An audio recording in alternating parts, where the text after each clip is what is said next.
Dan seperti apa untuk kisah kali ini? Langsung saja kita masuk ke ceritanya.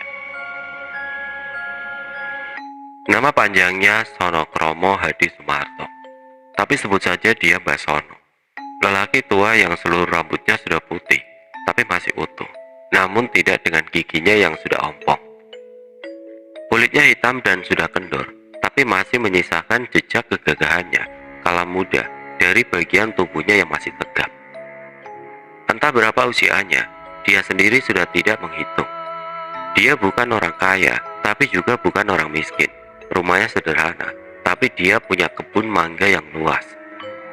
Kebunnya subur, buahnya banyak, melimpah, bergelantungan pada pohon-pohon yang berbaris berjajar.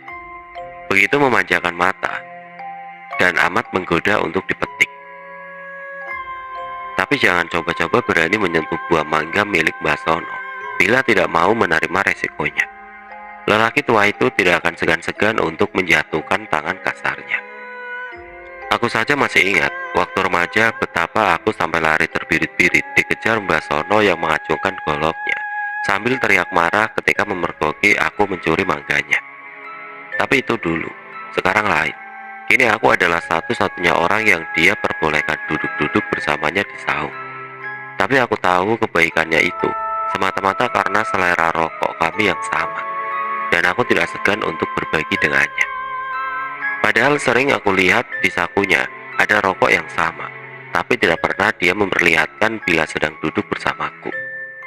Tapi aku maklum, Mbah Sono memang terkenal pelit. Pelitnya sudah sampai ke ubun-ubun. Berbagai julukan disematkan orang untuknya: si Raja Pelit, Mbah Medit, Tuan Takur, Eyang Fir'aun, dan entah apa lagi. Tapi Mbah Sono tidak pernah ambil pusing. Setiap hari dia biasa menjaga kebunnya sejak pagi hingga sore, duduk-duduk santai di saung kecil sambil mendengarkan alunan tembang-tembang Jawa dari radio bututnya.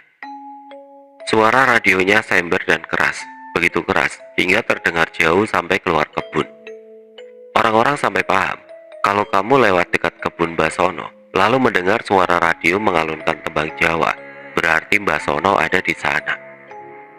Di kebunnya juga ada sumur yang airnya jernih tidak pernah kering. Padahal daerah ini terkenal sebagai wilayah yang susah air.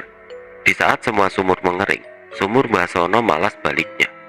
Airnya seolah tidak ada habisnya. Betapa beruntungnya dia. Tapi dasar Mbah Sono, dia tidak pernah mau berbagi. Saat orang-orang memelas meminta air dari sumurnya, dia tidak bergeming.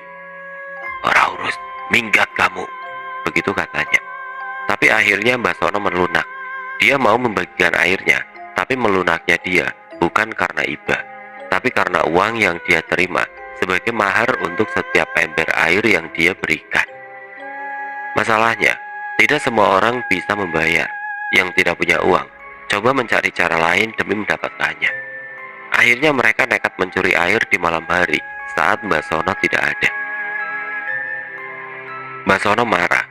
Dia mencak-mencak, ngoceh tidak karuan. Begitu melihat tanah di sekitar sumurnya jadi becek dan banyak jejak kaki membekas saat pagi.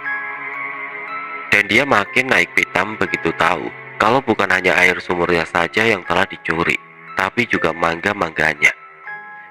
Akhirnya dia mencari cara lain untuk menjaga sumurnya, sekaligus juga mangganya dari incaran para pencuri. Dia tidak mau kalah akal. Tadinya dia mau pasang pagar listrik, tapi dilarang keras oleh Pak Kades. Bahaya katanya. Akhirnya dia urungkan walau menggerutu. Lalu dia coba pelihara anjing, 5 sekaligus. Tapi memelihara anjing ternyata tidak semudah yang dia kira. Apalagi memberi makan hewan-hewan itu justru menambah pengeluaran ekstra. Akhirnya anjing-anjing itu dia kembalikan lagi ke tempat di mana dia membelinya. Sambil ngotot meminta uangnya kembali, si pelit tidak mau rugi. Tapi akhirnya Mbah Sono menemukan caranya sendiri. Malam-malam berikutnya beberapa orang yang masih nekat masuk ke dalam kebunnya, entah hendak mencuri air atau mangga, lari terbirit-birit pontang-panting. Tapi bukan karena diacungi golok oleh Mbah Sono, melainkan karena melihat pocong menyeramkan yang tiba-tiba muncul di dalam kebun. Mbah Sono pintar, tapi sedikit nyeleneh. Ternyata dia sengaja menaruh boneka pocong-pocongan untuk menakut-nakuti para pencuri, dan itu berhasil. Kini dia tenang. Saat siang, dia menjaga kebunnya sambil mendengarkan tembang-tembang Jawa. Malam harinya, dia pasang boneka pocong-pocongan yang dia sebar di sejumlah titik area kebun tanpa orang lain tahu. Tapi ternyata cara itu tidak bertahan lama. Lambat laun banyak orang yang tahu akal bulusnya itu. Hingga suatu hari entah siapa yang melakukannya. Mbak Sono terkejut begitu melihat mangga-mangga kebanggaannya sebagian telah ludes dicuri orang. Mbak Sono ngamuk. Dia melampiaskan amarahnya dengan berkeliling kampung sambil berteriak-teriak penuh emosi. Dasar maling semua, awas saja kalau sampai ketangkep, aku cincang sampai habis. Begitu teriaknya dengan suara menggelegar, penuh amarah, sambil menenteng goloknya. Her, bapakmu tuh Her, ngamuk-ngamuk. Biarin aja, orang pelit mah begitu, biar tahu rasa, jawab Heri. Heri anak Mbak Sono satu-satunya. Ibunya sudah lama meninggal. Heri tumbuh besar menjadi pemuda berandal dan pemalas akibat kurang perhatian dan kasih sayang. Hari-harinya dihabiskan nongkrong bersama kawan-kawannya sambil main judi. Uang jatah rokok pemberian dari bapaknya yang tidak seberapa, dia habiskan di meja judi. Kadang dia menang, tapi lebih sering kalah. Aku curiga jangan-jangan Heri sendiri yang telah menggasak habis mangga bapaknya. Tapi aku tidak asal tuduh, kecurigaanku ada dasarnya. Kemarin malam aku yang baru pulang dari Kenduri, melihat Heri dan beberapa orang kawannya sedang mengendap-endap dekat kebun bapaknya. Dan bagiku, itu sudah jadi bukti yang menjurus. Dugaanku ternyata tidak meleset. Entah dari mana, Mbak Sono akhirnya tahu kalau Heri yang telah mencuri mangganya. Sudah pasti Mbak Sono marah besar. Heri dimaki habis-habisan, tapi Heri malah tidak terima. Mereka cekcok, gaduh sekali. Suara ributnya terdengar sampai keluar rumah. Mbak Sono yang hilang kesabarannya, akhirnya mengusir Heri dari rumah. Minggat kamu! Begitu teriak Mbak Sono yang terdengar sampai rumah tetangga. Namun tidak lama setelah kejadian itu, Mbak Sono mendadak jatuh sakit. Berhari-hari dia terbaring lemah didera demam yang tidak kunjung reda. Kulit tubuhnya pun jadi penuh bisul yang pecah lalu mengorek, mengeluarkan nanah yang menebarkan bau tidak sedap. Membuat orang menerka-nerka penyakit apa yang diderita Mbak Sono. Ada yang bilang Mbak Sono si Raja Pelit terkena karmanya. Namun tidak sedikit pula yang menduga kalau itu ulah Heri yang sakit hati, lalu tega mengirimkan guna-guna pada bapaknya sendiri. Hari ke hari kondisi Mbak Sono kian memprihatinkan karena tidak ada yang mengurus. Dia yang kini tinggal sendirian harus bersusah payah merawat dirinya sendiri. Tapi dasar Mbak Sono, dirinya terlalu sayang mengeluarkan uang untuk berobat. Walaupun kondisinya makin payah, dia tetap tidak mau pergi ke klinik walaupun sekedar untuk periksa. Beberapa minggu berselang, speaker masjid tiba-tiba mengumandangkan kabar duka. Mbak Sono meninggal dunia. Innalillahi. Sebagai manusia beragama, kami semua wajib mengurus jenazahnya. Mbak Sono minta dimakamkan di kebunnya. Begitu pesannya kepada beberapa orang yang menjenguknya dulu. Kami pun memenuhi wasiatnya. Setelah selesai dibungkus kain kafan dan disolatkan, sehabis asar jenazah Mbak Sono kami bawa ke kebunnya untuk dimakamkan. Hanya sedikit orang yang mengantarkan jenazahnya, tapi aku maklum mengingat reputasi miring Mbak Sono semasa hidupnya dulu. Tapi di situ kami semua malah menghadapi kejadian aneh. Ketika jasad Mbak Sono akan dimakamkan, liang kuburnya mendadak dipenuhi air yang terus mengenang entah dari mana. Astagfirullahaladzim. Begitu ucapan yang keluar dari mulut setiap orang yang menyaksikan. Ini pasti ada yang tidak beres, pikir kami dalam hati. Kemudian kami putuskan untuk menggali lubang yang lain saja. Tapi setelah 2 kali pindah lubang, hasilnya tetap sama. Selalu ada air yang mengenangi lubangnya, membuat kami semua makin kebingungan. Akhirnya mengikuti saran dari Pak Kades, dengan sangat terpaksa kami tetap akan memasukkan jenazah Mbak Sono ke dalam liang lahatnya yang digenangi air hingga semata kaki itu. Namun ternyata keanehannya tidak berhenti sampai di situ. Ketika kami hendak menurunkan jenazah Mbak Sono ke dalam lubang yang berair, tubuhnya tiba-tiba menjadi tidak muat. Ukurannya jadi tidak pas. Kami kembali bertanya-tanya, ini kenapa lagi? Sudah berkali-kali kami coba, namun tetap tidak berhasil. Entah lubangnya yang menyempit atau ukuran tubuhnya yang memanjang, kami tidak tahu. Yang jelas, jenazahnya tidak bisa masuk. Mengingat hari semakin sore dan gelap, akhirnya atas saran Pak Kades lagi, jenazah Mbak Sono tetap kami paksakan untuk masuk.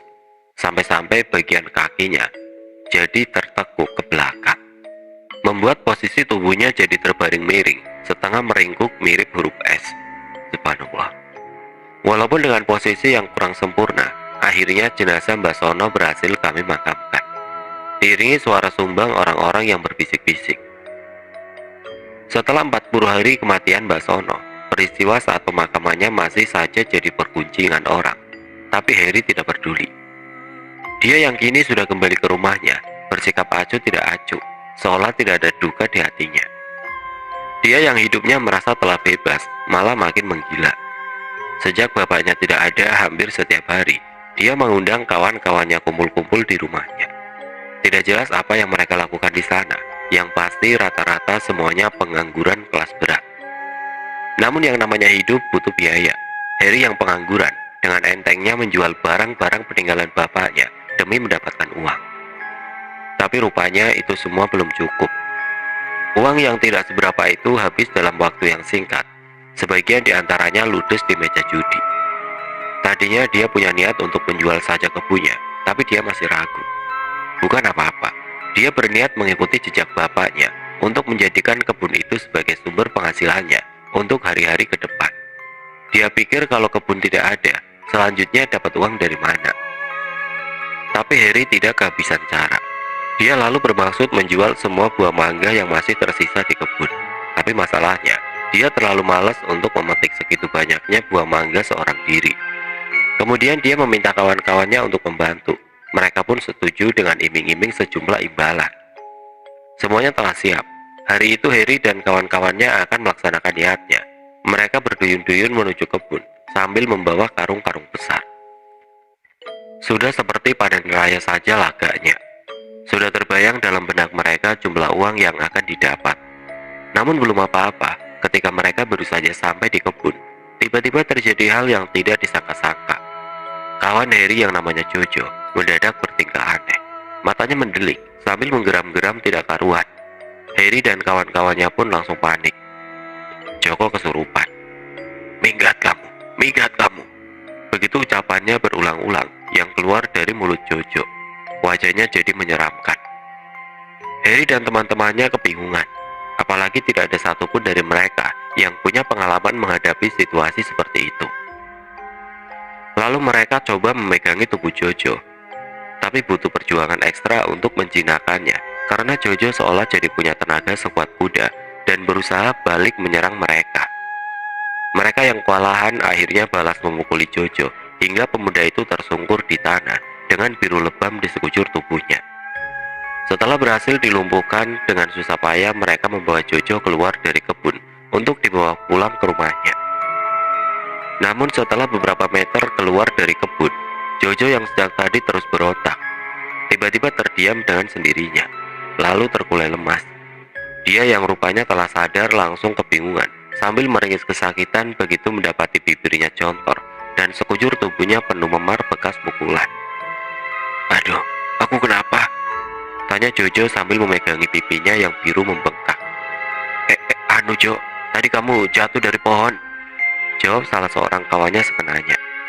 Heri dan kawan-kawannya akhirnya memutuskan untuk membawa Jojo pulang dan menunda niat mereka untuk memetik mangga. Esok hari peristiwa itu jadi bahan omongan di antara Heri dan kawan-kawannya. Pendapat mereka pecah dua. Sebagian percaya kalau Jojo kesurupan arwah Mbah Sono, sebagian lagi tidak. Namun beberapa malam berikutnya, Dodi, salah satu teman Heri yang baru saja pulang nongkrong, melangkah sendiri melewati jalan gelap di dekat kebun Mbah Sono. Di tengah suasana malam yang lengang, telinganya sayup-sayup mendengar sesuatu. Suara radio yang memutar tembang Jawa. Dia langsung merinding. Sejenak dia berhenti, sekedar untuk menyimak dan memastikan kalau telinganya tidak salah dengar. Namun tiba-tiba saja suara itu malah terdengar makin keras. Dodi langsung lari terbirit-birit, hingga sendalnya lepas sebelah. Itu sudah pasti hantunya Mbah Sono. Begitu yang ada di dalam pikirannya. Kejadian itu pun langsung membuat geger kawan-kawannya saat Dodi menceritakan hal itu kepada mereka. Namun lagi-lagi ada yang percaya, ada juga yang tidak. Salah satunya adalah Harry. Ya nggak mungkin lah Dot, masa ada setan setel radio, ngawur aja kamu, ucap Harry mencibir. Tapi Dodi menyangga tidak mau kalah. Ngawur dasmu, ya mana aku tahu, yang namanya makhluk halus bisa saja melakukan hal yang tidak masuk akal. Harry masih tidak percaya. Cerita hantu baginya hanyalah bualan belaka. Lagi pula dirinya setengah mati membantah karena tidak ingin kawan-kawannya jadi takut, lalu tidak jadi membantunya untuk memetik mangga. Dan benar saja semua peristiwa aneh itu menyisakan trauma, membuat kawan-kawannya menolak untuk membantunya. Kini Harry benar-benar sendirian. Tapi Harry tetap bersikeras, dia butuh uang, dan untuk saat ini hanya dengan menjual mangga saja yang bisa mendatangkan uang cepat untuknya. Sebab isi rumah sudah habis terjual hingga menyisakan perabot dapur yang tidak laku. Akhirnya dia bertekad untuk memetik semua mangga itu sendirian. Pelan-pelan saja, toh nanti lama-lama juga selesai. Begitu pikirnya. Namun belum sempat dia melakukannya, salah seorang kawannya malah mengabarkan sesuatu. "Der, tadi aku dengar kalau anak kampung sebelah mau mencuri mangga-mangga kamu." "Ah, serius?" "Iya, tadi aku sempat ngopi-ngopi di warung kopi sana. Di situ aku curi dengar obrolan mereka. Wah, bisa ludes semua mangga kamu." Harry tidak mau kecolongan. Malam itu juga dia memutuskan untuk menjaga kebunnya. Dia sempat meminta beberapa kawannya untuk menemani, tapi mereka menolak. "Aduh Her, jangankan malam hari, siang hari pun kami tidak berani, serem," ucap kawan-kawannya beralasan. Harry bimbang, tapi dia tidak punya pilihan lain. Dia tidak mau rugi. Akhirnya dengan berat hati, dia paksakan diri untuk menjaga kebunnya sendiri. Banyak sekali bekal yang dia bawa. Ada golok, senter, juga kain sarung. Kopi dan cemilan tidak boleh lupa. Rokok kretek 2 bungkus sudah pasti ada. Sehabis maghrib, dia duduk sendiri di saung. Matanya tidak henti-henti mengawasi segenap penjuru kebun, sambil sesekali menyodorkan senternya. Beberapa jam berlalu, dia mulai bosan. Dia yang iseng sendiri, akhirnya berkeliling kebun demi membunuh waktu dan rasa kantuk. Tapi belum lama dia berkeliling, dia yang tadi terlalu banyak minum kopi, mendadak jadi ingin buang air kecil. Tanpa buang waktu, dia segera menuju ke salah satu pohon, lalu cepat-cepat menurunkan celananya, karena kencingnya kian tidak tertahan. Dia kencing sambil matanya iseng jelalatan memperhatikan sekeliling. Tapi di salah satu pohon tidak jauh dari tempatnya berdiri, dia seperti melihat sesuatu. Itu apa? Dia segera menyelesaikan hajatnya, lalu buru-buru sekenanya memakai celana, sambil matanya terus memperhatikan ke arah yang dia curigai. Perlahan-lahan Harry mendekat sambil menyorotkan senternya menembus gelap, dan dia pun langsung terkejut. Di sana, di sebuah pohon dekat makam bapaknya, ada benda mirip pocong yang nampak kotor, belepotan tanah, duduk tersandar dengan kaki yang tertekuk ke belakang. Seketika dia panik. Saat itu yang ada di otaknya hanyalah perintah untuk lari. Tapi lantas dia berpikir, jangan-jangan itu cuma boneka pocong-pocongan buatan bapaknya.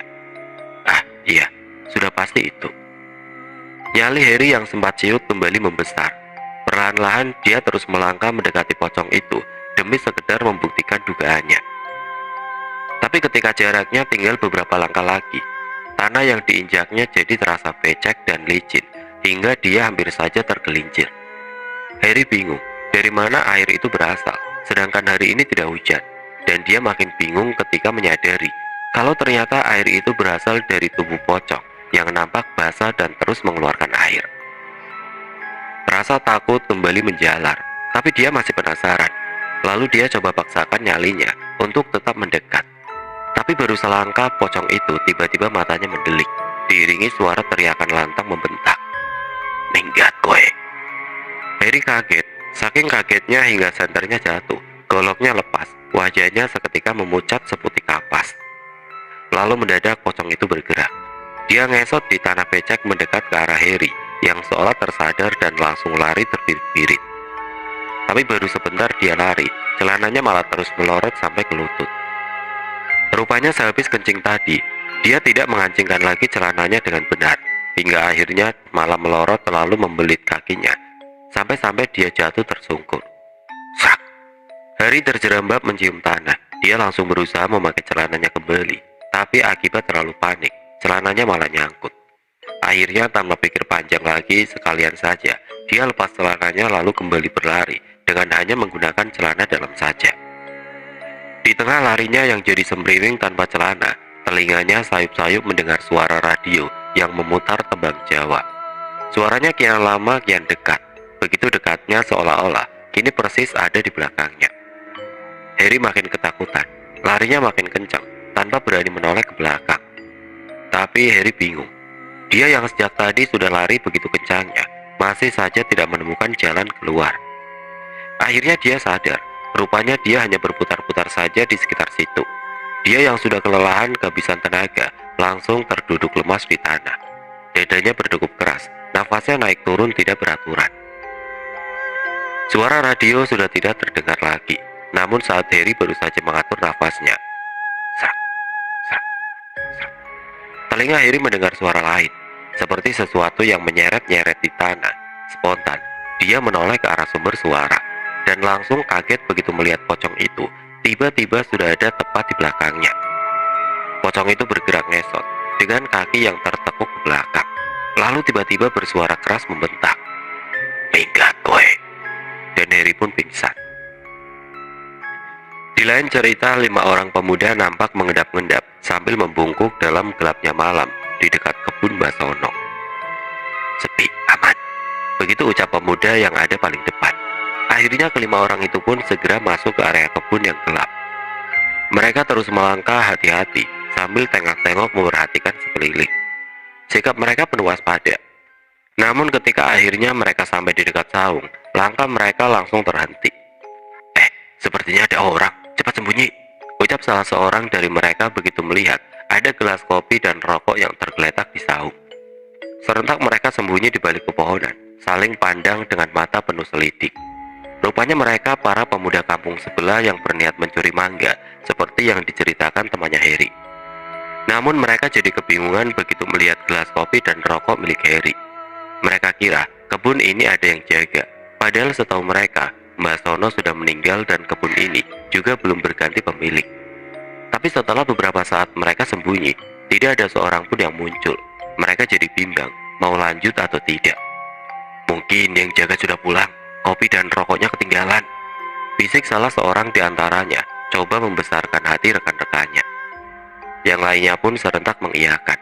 Akhirnya mereka keluar dari persembunyian, tapi masih dengan langkah yang super hati-hati. Namun belum jauh mereka melangkah, salah seorang dari mereka menemukan sebuah celana yang teronggok di tanah. "Celana siapa?" tanya si pemuda yang menemukannya. Yang lain serempak menggeleng dengan hati yang penuh tanya. Tapi saat mereka masih menduga-duga, mereka kembali kaget begitu melihat ada tubuh seseorang yang tergeletak tidak jauh dari tempat mereka berdiri. Mereka spontan ambil posisi siaga sambil saling memandang heran.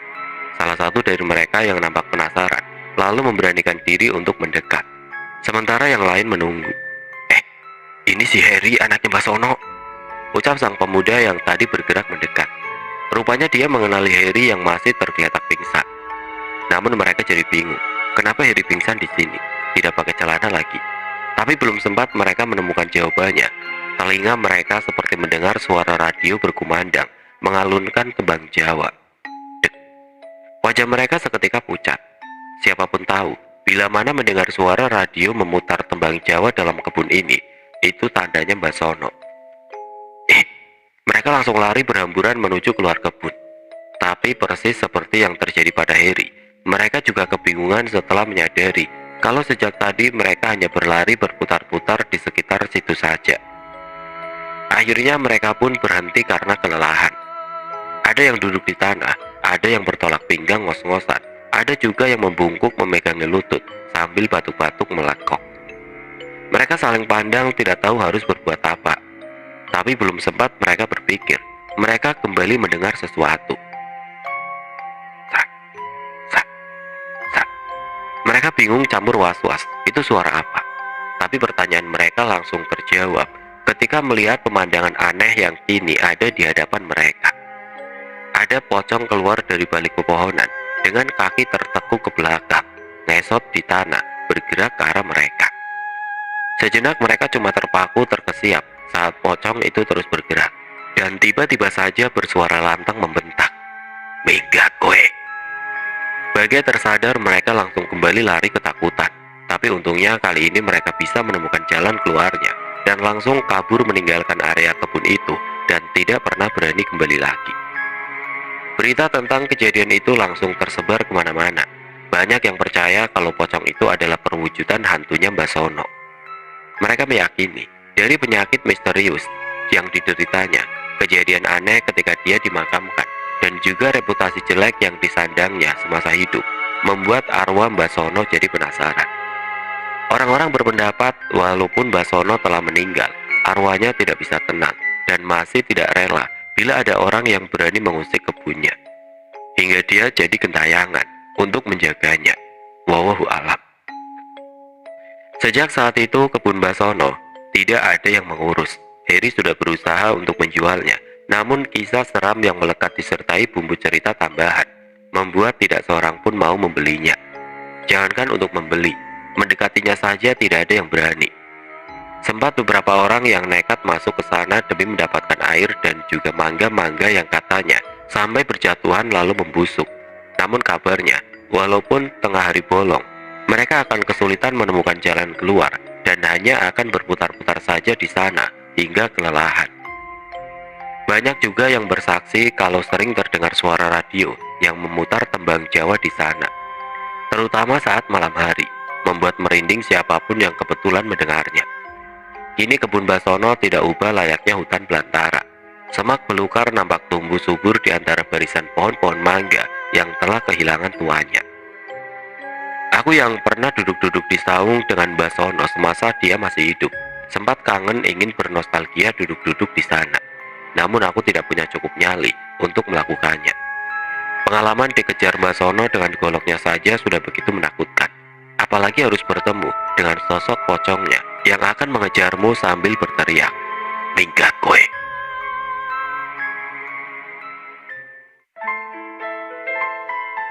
Oke teman-teman, sekian untuk kisah kali ini. Bagaimana menurut kalian tentang kisah ini? Tulis komentar kalian di kolom komentar.